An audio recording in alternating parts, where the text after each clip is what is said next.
Hello दोस्तों, कैसे हो आप सब लोग। उम्मीद करता हूँ अच्छे होंगे। HSSC अड्डा 512 में आप सभी का स्वागत है। आज हम अकबर के बारे में पढ़ेंगे। जैसा कि आपको दिख रहा है, अकबर का परिचय के बारे में आज हम पढ़ेंगे भाई। ठीक है। अकबर के जो पिता का नाम आपने पता ही होगा, हुमायूं है भाई।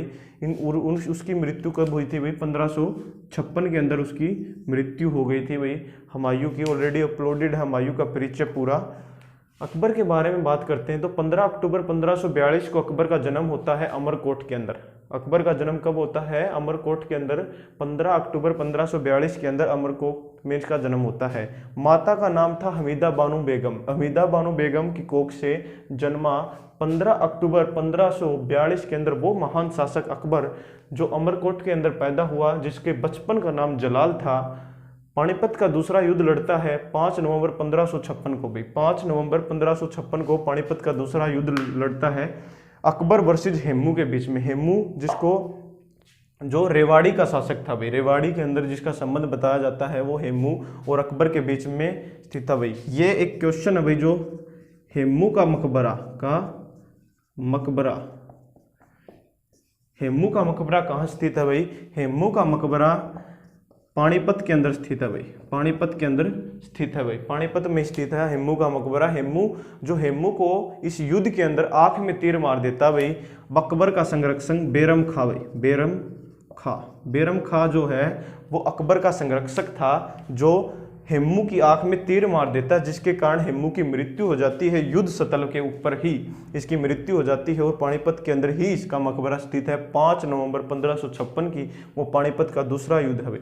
ठीक है। उसके बाद जो अकबर है, अकबर मक्का की यात्रा करने के लिए जाता है। मक्का की यात्रा करने के लिए जाता है कौन? आपका अकबर। अकबर का जो राज्याभिषेक है वो नोट कर लो पहले। अकबर का राज्याभिषेक 14 फरवरी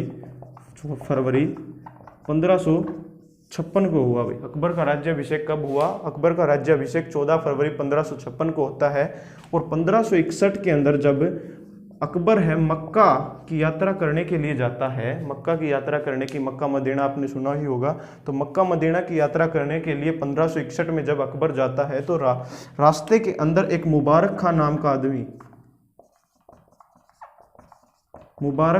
का आदमी क्या कर देता है? बेरम खां की हत्या कर देता है। बेरम खां की हत्या 1561 में जब मक्का की यात्रा करने के लिए जब अकबर जा रहा था तो बेरम खां की हत्या कौन कर देता है? मुबारक खां कर देता है। कब की बात है ये? 1561 की बात है। 1561 के बाद एक युद्ध की जो युद्ध भूमि के लिए भाई हल्दी घाटी का युद्ध तैयार होने जा रहा है भाई। हल्दी घाटी के युद्ध की भूमि तैयार होने जा रही है भाई। अब बात करते हैं हल्दी घाटी के युद्ध की भाई। हल्दी घाटी का युद्ध भाई। हल्दी घाटी का युद्ध जो है वो कब होता है भाई? हल्दी घाटी का युद्ध 1576 में। हल्दी घाटी का युद्ध जो है एक महान शासक के साथ इसका मुठभेड़ होती है भाई। 18 जून 1576 के अंदर, 1576 में 18 जून 1576 के अंदर, 18 जून 1576 के अंदर हल्दी घाटी का युद्ध होता है।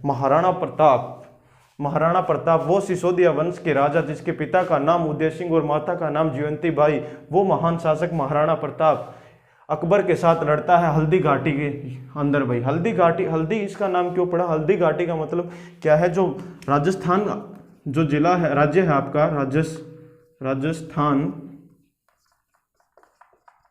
राजस्थान के अंदर एक स्थित है खामेर जगह का नाम है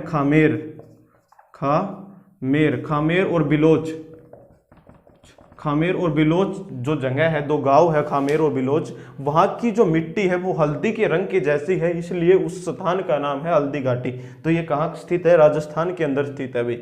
महाराणा प्रताप का जन्म की बात करें तो महाराणा प्रताप का जन्म 1540 के अंदर होता है। महाराणा प्रताप का जन्म 1540 के अंदर 9 मई 1540 के अंदर महाराणा प्रताप का जन्म होता है। पिता का नाम उदय सिंह सिसोदिया वंश के महान शासक महाराणा प्रताप, और माता का नाम जयवंती बाई माता का नाम भाई। विशाल शरीर के धनवान महाराणा प्रताप 17 किलो का भाला अपने साथ रखते थे, और इनके बताया जाता है कि ये बहुत ही महान शासक हुए अपने टाइम के भाई उदय सिंह, और इनके भाई का नाम एक शक्ति सिंह था भाई, शक्ति था भाई, शक्ति इनके भाई का नाम था। महाराणा प्रताप मेवाड़ कुंभलगढ़ के राजा थे। कहाँ के भाई? मेवाड़ के अंदर स्थित है एक कुंभलगढ़ जगह, कुंभलगढ़ जगह। वहाँ के राजा कौन थे भाई? वहाँ के राजा महाराणा प्रताप थे भाई। उदय सिंह के पिता का नाम था जयवंती बाई, इनकी माता का नाम था शक्ति, के भाई थे खामार और बिल्लोच के अंदर जो हल्दी के रंग की जो मिट्टी है वहीं पर हल्दी घाटी का युद्ध हुआ था भाई 18 जून 1576 के अंदर। 18 जून 1576 के अंदर हल्दी घाटी का युद्ध हुआ था। इस युद्ध की बात करता हूं तो इस युद्ध के अंदर अकबर का सेनापति कौन था भाई? अकबर का जो इस युद्ध के अंदर जो सेनापति था वो मान सिंह था भाई। इस युद्ध के अंदर मान सिंह और आसफ खां ये दो सेनापति थे अकबर के। जो एक दास्तां सुनाता हूं मैं आपको भाई महाराणा प्रताप के हाथी और घोड़े की भाई। महाराणा प्रताप का हाथी जो था वो था राम प्रसाद भाई, हाथी जो था राम प्रसाद था, और जो उनके घोड़े का नाम था वो चेतक था भाई। महाराणा प्रताप के घोड़े का नाम चेतक था और राम प्रसाद इनका हाथी था भाई। चेतक की दास्तान सुनाता हूं भाई। जो मेवाड़ के जो राजा हुआ करते थे उदय सिंह के पास दो घोड़े थे, नीला और एक सफेद। नीले रंग का नाम जो था वो चेतक ही था, नीले रंग का था, जो एक सफेद था भाई। तो महाराणा प्रताप कहता है भाई शक्ति और जो महाराणा प्रताप को भाई एक एक घोड़ा आप एक एक घोड़ा ले लो भाई। तो महाराणा प्रताप क्या करते हैं कि पहले वो नाम लेते हैं जो सफेद घोड़ा था उसका, क्योंकि जो शक्ति था भाई वो ये चाहता था जो महाराणा प्रताप पसंद करे वो मैं ले लूँ घोड़ा, इसलिए महाराणा प्रताप जो सफेद घोड़े का नाम ले लेता है भाई कि मैं सफेद घोड़ा लूंगा, और वो शक्ति ले लेता है। और जबकि महाराणा प्रताप को चेतक पसंद था, नीला घोड़ा। तो महाराणा प्रताप के घोड़े का रंग कैसा था भाई? नीला था भाई, और उनके हाथी का नाम जो था राम प्रसाद भाई। चेतक की दास्तां सुनाता हूं तो हल्दी घाटी के युद्ध के अंदर जो अकबर का जो हाथी था, हाथी था उसके सूंड के ऊपर एक नकली सूंड और लगा होता था। अकबर के हाथी के सूंड के ऊपर एक नकली सूंड और लगा होता था। तो चेतक जब महाराणा प्रताप चेतक के ऊपर जब चढ़कर हमला करते हैं छलांग लगाकर, तो जो चेतक के पेट के अंदर जो हाथी की जो नकली जो सूंड था वो क्या है पेट के अंदर चला जाता है, चेतक के पेट के अंदर लगकर उसकी क्या होती है मृत्यु हो जाती है चेतक की भाई। हल्दी घाटी के युद्ध में ये वीर भी क्या कर देता अपनी मृत्यु हो जाती है, इसकी मृत्यु हो जाती है भाई हल्दी घाटी के युद्ध में चेतक की। राम प्रसाद एक ऐसा हाथी था भाई। अकबर ने ये कहा जो मान सिंह सेनापति को कि आप राम प्रसाद और महाराणा प्रताप को घेर लो। मान सिंह ने कहा कि जो अकबर ने कहा मान सिंह सेनापति था कि आप राम प्रसाद और महाराणा प्रताप को घेर लो, बाकी तो हम सबको देख लेंगे भी, क्योंकि राम प्रसाद एक ताकतवर हाथी था। राम प्रसाद ने प्रथम दिन ही 13 हाथियों को परास्त कर दिया, अकेले ने ही 13 हाथियों को परास्त कर दिया राम प्रसाद ने। हल्दी घाटी के प्रथम दिन ही 13 हाथियों को जो है परास्त कर दिया। किसने? राम प्रसाद ने भी प्रथम दिन 13 हाथियों को समाप्त कर दिया। और अकबर ने फिर एक चक्रव्यूह रचा 14 हाथियों का राम प्रसाद को पकड़ने के लिए, और उसमें वो कामयाब भी हो गया, राम प्रसाद पकड़ा गया। और राम प्रसाद जब दरबार में लाया गया तो क्या हुआ कि अकबर ने उसको सारी चीज़ खाने के लिए दी भाई, जैसे गन्ना जो हाथी खाता है सब कुछ, लेकिन राम प्रसाद ने कुछ भी खाने से इनकार कर दिया। और 18 दिन के अंदर भूखे प्यासे इसकी मृत्यु हो जाती है। और अकबर के मुंह से एक बात निकलती है, उसने कहा कि मैं जिसके हाथी को न मार सका उस महाराणा प्रताप को मैं क्या हराऊंगा। उसने कहा कि मैं जिसके हाथी को न हरा सका, उस हाथी को न वो अपने बस में कर सका, उस महाराणा प्रताप को मैं क्या हराऊंगा। ये बात अकबर के मुंह से निकली।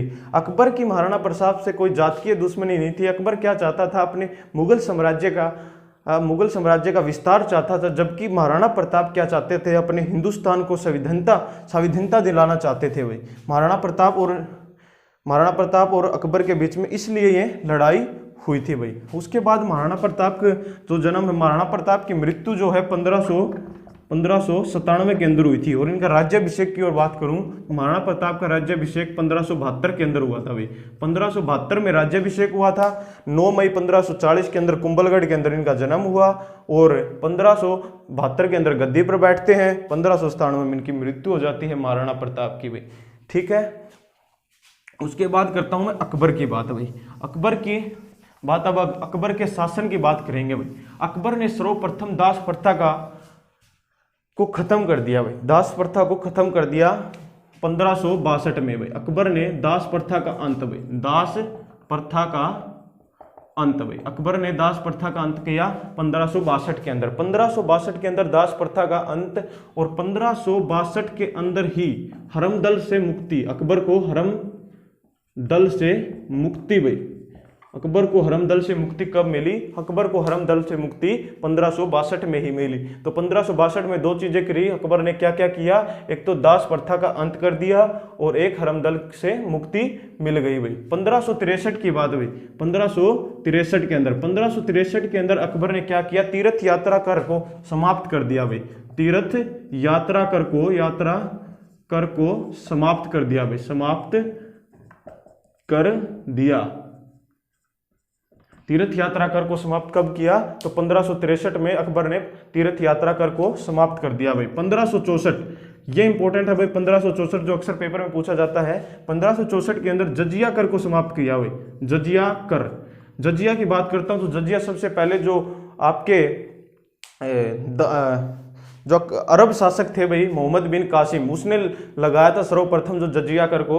और जजिया कर को भाई ब्राह्मणों पर भी लगाया गया। वो किसने लगाया था? फिरोज शाह तुगलक ने। बड़े स्तर पे लगाने का काम जजिया को किसने किया? फिरोज शाह तुगलक ने भाई। फिरोज शाह तुगलक ने जजिया कर को ब्राह्मणों पर भी लागू कर दिया था भाई, बड़े स्तर पर किसने लगाया? फिरोज शाह तुगलक ने। शुरुआत किसने करी थी? मोहम्मद बिन कासिम ने। और 1564 के अंदर जजिया को समाप्त कौन करता है? वो अकबर कर देता है भाई। 1564 के अंदर जजिया को समाप्त भाई, 1564 के अंदर जजिया को समाप्त कर देता भाई। 1575 भाई, 1575 अकबर क्या कर देता है? इबादत खाने की स्थापना भाई, इबादत खाने की स्थापना। अकबर इबादत खाने की स्थापना कब करता है? अकबर अब इबादत खाने की स्थापना 1575 में करता है भाई। इबादत खाने की स्थापना 1575 में करता है। और 1578, ये पीछे गई भाई डेट, उससे पहले भाई 1578 के अंदर चित्तौड़ विजय भाई, चित्तौड़ विजय। चित्तौड़ विजय कब की थी भाई अकबर ने? चित्तौड़ विजय 1578 में की थी भाई, 1568 में, 1568 में चित्तौड़ विजय की थी भाई। 1575 में इबादत खाने की स्थापना की थी भाई, ठीक है। और उसके बाद भाई 1582 के अंदर, 1582 में इलाही धर्म की स्थापना भाई, इलाही दिन ए इलाही धर्म की स्थापना, दिन ए इलाही धर्म की स्थापना, इलाही धर्म की स्थापना, दिन ए इलाही धर्म की स्थापना अकबर ने कब की? 1582 के अंदर इसने स्थापना कर दी भाई। 1582 के अंदर इसने भाई दिन ए इलाही धर्म की स्थापना कर दी भाई। दिन ए इलाही धर्म की स्थापना कब की गई? दिन ए इलाही धर्म की स्थापना 1582 के अंदर की गई भाई। और 1583 के अंदर भाई, 1583 के अंदर इलाही संवत चलाया भाई, इलाही संवत चलाया भाई। इलाही संवत कब चलाया अकबर ने? इलाही संवत जो है 1583 के अंदर अकबर ने चलाया भाई। अकबर ने 1583 के अंदर इलाही संवत चलाया भाई। जो सर्वप्रथम जो इलाही धर्म को स्वीकार करने वाले हिंदू का नाम कौन सा था भाई? सर्वप्रथम जो इलाही धर्म को भाई, क्योंकि इलाही धर्म एक मुसलमानी धर्म था भाई, मुसलमान इनको मानते थे इलाही धर्म, ठीक है। जो इलाही धर्म को सर्वप्रथम जो हिंदू कौन सा था जिसने माना भाई इलाही धर्म? जो प्रथम जो हिंदू था, प्रथम भी था और अंतिम भी था, प्रथम और अंतिम जो हिंदू था जिसने इलाही धर्म को अपनाया तो वो आपका बिरबल था भाई, बिरबल की मृत्यु कब होती है भाई? यूसुफाई जाति के जो दमन को दबाने के लिए 1603 की बात है, 1603 के अंदर इसकी मृत्यु हो जाती है भाई। जब यूसुफाई जातियों ने क्या है विद्रोह कर दिया था, उसको दबाने के अंदर बिरबल की मृत्यु हो जाती है। बिरबल ने इलाही धर्म के प्रथम और अंतिम जो हिंदू थे वो कौन थे भाई? जो जिसने अपनाया इलाही धर्म को वो बिरबल ही थे। बिरबल ने क्या है किस धर्म को अपनाया भाई? दिन ए इलाही धर्म को बिरबल ने अपनाया था भाई। जो अकबर के दरबार के अंदर जो दीवान था भाई, अकबर का दीवान कौन सा था भाई? अकबर का दीवान का नाम टोडरमल था भाई। टोडरमल क्या था? अकबर का दीवान था भाई। अकबर का दीवान कौन था? टोडरमल भाई। टोडरमल कौन था? अकबर का दीवान था भाई। और अकबर का दीवान टोडरमल था और इसका जो संगीतज्ञ था भाई, संगीतज्ञ जो था वो कौन था भाई? इसका संगीतज्ञ था भाई तानसेन। तानसेन भाई। और इसके शासनकाल में एक चिश्ती संप्रदाय का महान सूफी संत था जिसका नाम था सलीम अली। सलीम अली नाम का एक सूफी संत था। इसके दरबार में चिश्ती संप्रदाय से संबंधित एक महान सूफी संत था जिसका नाम था सलीम अली। और सलीम अली के नाम पे ही ये अकबर अपने जो पुत्र है जागिर का नाम पहले सलीम अली था, वो सलीम ही टेकता, बाद में अपना जागिर नाम रखवाता। अभी जो जागिर है यानी पहले नाम उसका सलीम ही था। यानी चिश्ती संप्रदाय का जो महान कवि सलीम अली किसके दरबार में रहता था, वो आपके अकबर के दरबार में रहता था। अकबर का संगीतज्ञ कौन था भाई, तानसेन था। और राज्य कवि कौन था भाई, अकबर का राज्य कवि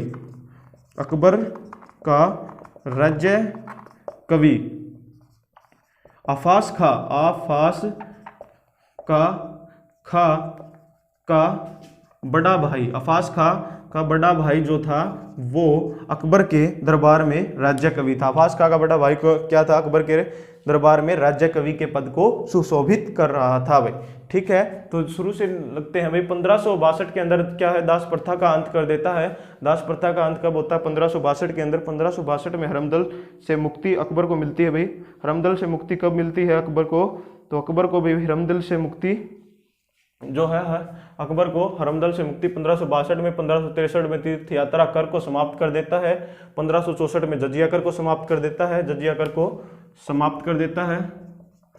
और 1575 के अंदर इबादत खाने की स्थापना करता है। टोडरमल जो है अकबर का दीवान था, संगीतज्ञ तानसेन था। 1578 के अंदर चित्तौड़, 1568 के अंदर चित्तौड़ पर विजय करता है। 1582 में दीन ए इलाही धर्म की स्थापना करता है। 1583 में इलाही संवत की स्थापना करता है।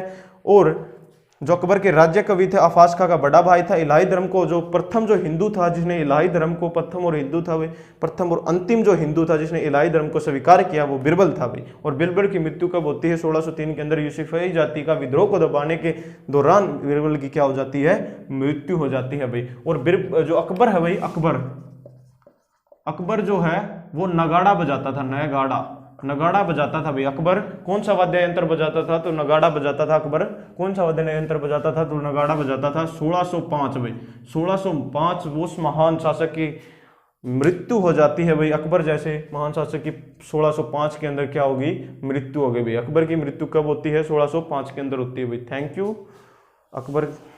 Please like and subscribe my channel HSSC अड्डा 512 will be sport. Thank you.